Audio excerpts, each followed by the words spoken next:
할렐루야. 이른 새벽부터 기도의 자리로 나오신 여러분 모두를 환영하고 축복합니다. 오늘은 어제에 이어서 창세기 25장 말씀으로 여러분과 함께 은혜를 나누기를 원합니다. 아브라함의 시대가 이제 어제로서 끝이 나고 오늘부터 본격적으로 이삭의 시대가 열렸습니다.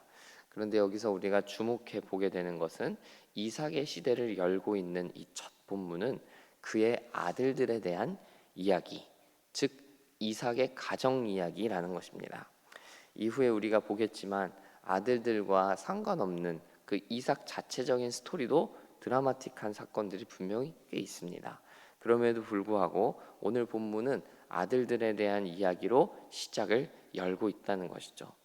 그만큼 자식 농사가 중요하고 가정 생활이 정말 중요하다는 것을 우리에게 가르쳐 주는 것이 아니겠나 싶습니다. 제가 이렇게 이야기할 수 있는 이유는 오늘 이삭의 이 아들들 이야기는 단순히 이삭의 개인적인 가정사로만 해석될 게 아니기 때문입니다. 하나님은 아브라함에게 이삭을 통해 하나님의 민족을 이루시겠다 약속하셨습니다. 그리고 그 약속을 성취할 이 이삭의 후손은 누구의 대를 따라서 오는가? 이 심도 있고 중요한 질문을 오늘 본문에서 찾아보게 되는 것입니다. 즉 이삭의 가정사, 이삭의 아들들의 이야기가 이 약속의 족장으로서 세움받은 이삭에게 있어서 정말 중요한 사건이었다는 것이죠. 누가 대를 이어갈 건가 하는 것이기 때문이죠. 하나님이 우리에게 허락하신 가정이라는 것이 얼마나 중요한가 다시 생각해 봅니다. 하나님은 우리로 하여금 선택된 하나님의 백성 삼기를 원하십니다. 그러므로 이 일을 위해 우리 가정을 하나님이 정말 기뻐하시는 가정, 하나님께 영광되는 가정을 만들어가는 일에 최선을 다해야 한다라는 묵상을 해보게 되는 것입니다. 아브라함도 유사했는데 아브라함과 유사하게 이 이삭의 가정에도 자녀가 생기지 않는 아픔이 있었던 걸로 보입니다. 그러나 하나님의 때가 차고 하나님은 이 가정에도 자녀들을 주셨는데 그냥 한 사람도 아니고 복덩이 둘을 하나님이 보내셨습니다. 바로 쌍둥이였던 거죠. 어머니 리브가는 자신의 태중에서 이 쌍둥이가 서로 싸우는 것, 다투는 것을 느꼈던 모양입니다. 그 갈등의 의미를 성경에서는 두 민족이 한 태에 있다, 하나님이 말씀하셨다고 기록하고 있어요.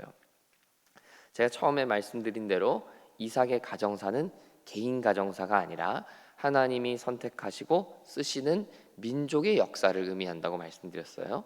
그렇기 때문에 이 태 속의 두 아이가 갈등하는 것은 두 민족 간의 갈등이 벌어질 것을 의미한다는 것이죠.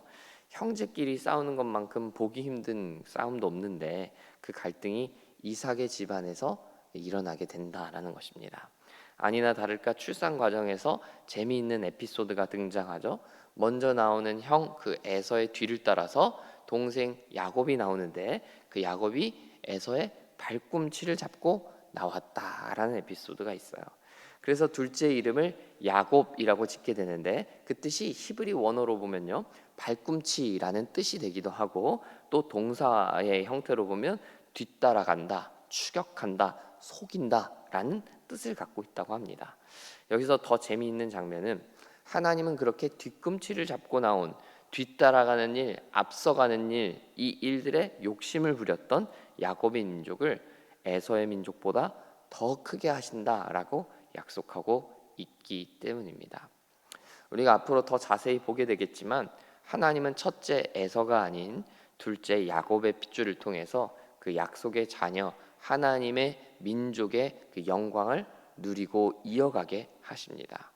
고대 근동 지역에서는 둘째가 상속자가 된다는 것은 상상할 수 없는 일이었지만 하나님은 그런 일을 만들어 가신다라는 것을 보게 되는 것이죠.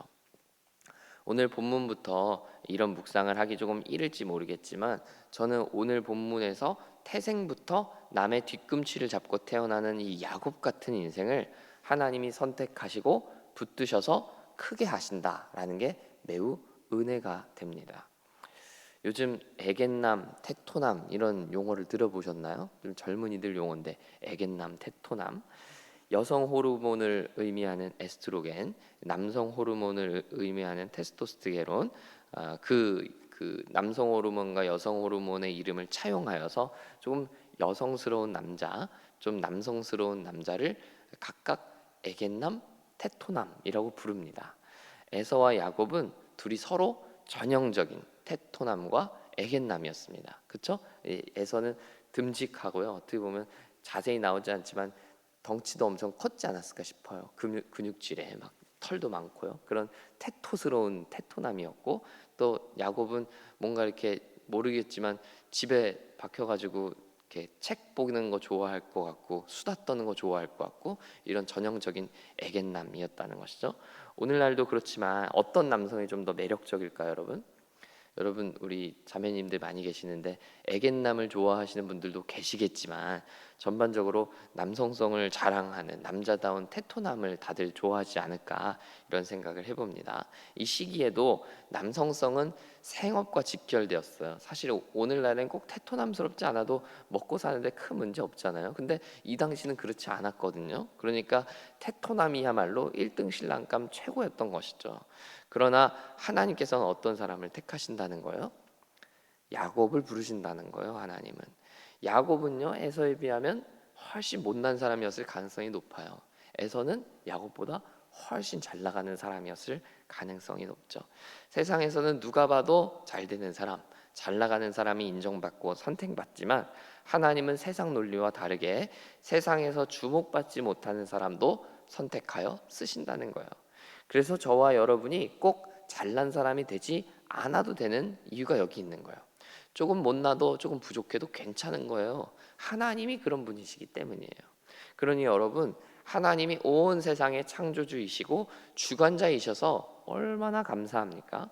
하나님이 아닌 다른 어떤 세력이, 그냥 세상의 어떤 다른 세력이 저와 여러분을 다스리고 이 세상 만물을 다스리고 주관하고 있다면 저와 같은 부족하고 모자란 사람에게는 별로 소망이 없는 인생이에요. 하나님은 그런데 연약한 자도 쓰시고 선택하신다는 거예요.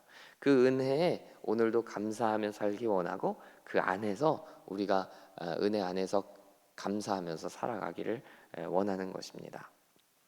제가 하나님이 야곱을 선택하셨다는 이야기를 여러분께 말씀드렸는데 에서의 이 안 될 놈의 운명은 본인이 만들어간 게 아닌가라는 생각이 들게 되는 본문이 바로 오늘 뒤쪽에 나오는 본문입니다.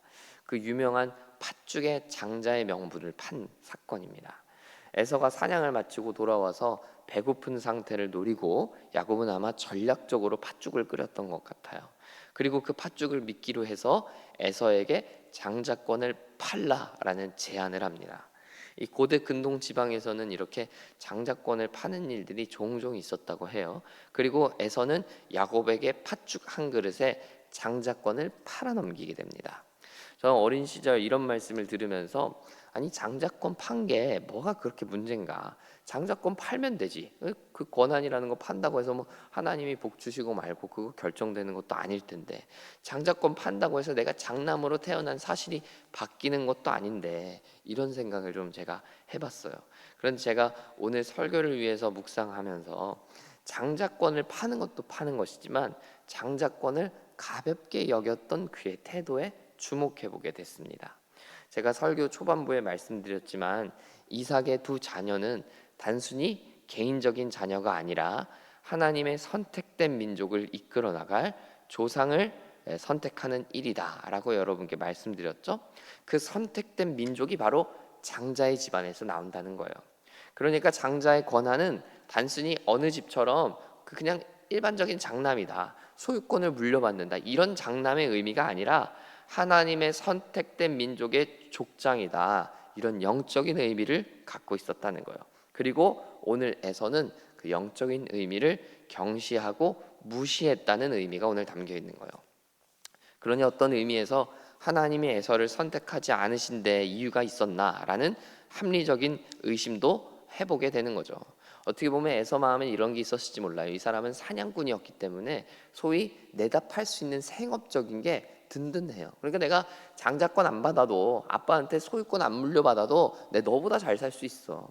내 너한테보다는 더 떳떳하게 살 수 있어. 이런 교만한 마음이 있었지 않았나 싶어요. 근데 장자권이라는 건 이삭의 아들로 태어나 장자권을 받았다는 건 그 이상의 의미, 영적인 의미, 하나님의 선택의 의미가 있었는데 에서는 그런 거 믿지 않은 거죠. 관심이 없었던 거예요. 나 어차피 잘 살 수 있어. 나 하나님이 선택 안 하셔도, 하나님 복 안 주셔도 나 괜찮아. 나 충분히 사냥할 수 있는 힘이 있어. 이런 교만한 마음이 있었지 않았나 생각해 보게 되는 겁니다. 사람은 정말 중요한 것과 덜 중요한 것을 구별할 줄 아는 지혜가 있어요.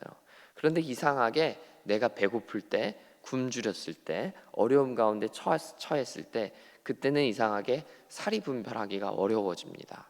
배고파서 죽겠다는 이유만으로 그 중요한 족장의 권세를 팔아버리는 에서의 모습이 우리 삶에도 묻어 있을지도 모릅니다. 영원한 것을 위해 영원하지 않은 것을 버리는 사람은 지혜로운 사람이듯이, 장자의 권세라는 위대한 것을 위해 잠시면 사라질 배고픔을 참지 못했던 것은 얼마나 어리석고 미련하고 교만한 일이었는가 우리에게 보여주는 것입니다. 우리의 삶에도 이와 같은 미련함 또 교만함이 있을지 모르겠어요. 사랑하는 여러분, 우리는 복음을 믿고 예수님을 믿는 사람들입니다. 예수 믿는다고 해서 자다가 떡이 나오는 것은 아니죠. 그러나 우리가 예수 믿는 이유는 굶주림을 해결한다든지 내 소원을 성취하게 한다든지 그래서 믿는 게 아니지 않습니까? 예수님이 진리이시기 때문에, 예수님이 우리의 삶의 실제이시기 때문에 우리는 예수님을 믿는 거예요. 그런데 우리는 간혹 내 삶의 어려움이 찾아올 때 내 믿음의 이유를 혼동합니다. 그리고 너무나 쉽게 예수님을 저버리고 세상의 필요를 채우는 일에 뛰어들게 된다는 것입니다. 우리는 항상 예수님을 위한 삶이 우리의 우선순위가 되어야 합니다. 그것이 참으로 지혜로운 삶이기 때문입니다. 에서는 다 굴러들어온 돌을 자신의 힘으로 뻥 차버린 사람입니다. 굴러온 돌이 얼마나 소중하고 중요한지를 몰랐기 때문입니다. 자신의 능력을 믿었기 때문이죠. 저와 여러분은 이 아침에 기도하면서 무엇이 정말 중요한 것인지, 우리가 정말 마음에 품어야 하는 가장 소중한 것은 무엇인지, 우리가 오늘도 예수님을 믿고 살아가는 삶의 이유가 무엇인지를 생각해보고 또 이 아침 복되게 보내기를 간절히 소망합니다. 하나님은 저 여러분과 같은 조금 부족한 사람, 연약한 사람을 들어 쓰십니다. 선택하십니다. 뭐 잘난 사람을 안 쓰신다는 건 아니지만 자신의 잘남을 믿고 하나님의 그 복을, 하나님의 축복을 경시하는 사람은 하나님이 얼마든지 버리실 수 있습니다. 그러나 나 자신의 연약함을 하나님 앞에 바라보면서 하나님의 긍휼을 구하고 하나님의 도우심을 구하는 사람을 하나님이 쓰신다라는 걸 여러분 기억하십시오. 물론 이때까지는 아직 야곱이 그런 단계라고 보기는 어렵지만 분명한 건 하나님은 연약한 자를 얼마든지 쓰실 수 있다는 거예요. 하나님 앞에 겸손한 사람, 하나님 앞에 무릎 꿇는 사람, 하나님의 도우심 아니면 안 된다라고 얘기하는 심령이 가난한 사람, 하나님은 그런 사람을 쓰신다라는 걸 여러분 기억하시고 오늘도 하나님 앞에 긍휼을 구하며 하나님 도우심을 구하는 저와 여러분 다 되기를 소망합니다. 함께 기도하겠습니다. 하나님 아버지, 하나님께서 장자로 태어나게 하신 것은 에서였지만 정작 하나님의 나라를 이루고 하나님의 큰 민족을 이루게 되는 것은 야곱이었고, 그 장자권의 권세를 사모한 것도 야곱이었음을 우리가 보게 됩니다. 주님, 내가 나의 능력을 의지하고 하나님 아닌 다른 것들을 의지하는 교만한 마음으로 인하여서 하나님을 경홀히 여기고 하나님을 가볍게 여기는 인생 되지 않도록 하나님 우리를 붙들어 주시고 오직 하나님 사모하고 또 하나님 앞에 겸손하여서 주님의 선택하심을 받고 주님의 긍휼을 입고 무엇보다도 하나님이 기뻐하시는 나라와 민족과 가정을 이루어가는 선택된 리더들 다 될 수 있도록 우리를 붙들어 주시옵소서. 우리의 오늘 하루 허락해 주신 이 하루 가운데 교만함을 품고 또 미련함을 품는 것이 아니라 지혜로운 마음, 하나님 앞에 하나님의 영광을 위해 나의 가진 것 모든 것을 드리고 또 버리게 되는 놀라운 축복이 우리 가운데 임할 수 있도록 주님 우리를 붙들어 주시옵소서. 에서와 같이 버림받는 인생이 아니라 하나님께 선택받는 이스라엘과 같은 인생들 다 살게 되는 우리와 우리의 가정과 우리 부대와 우리 나라 되게 하여 주옵소서. 예수님의 이름으로 기도합니다. 아멘.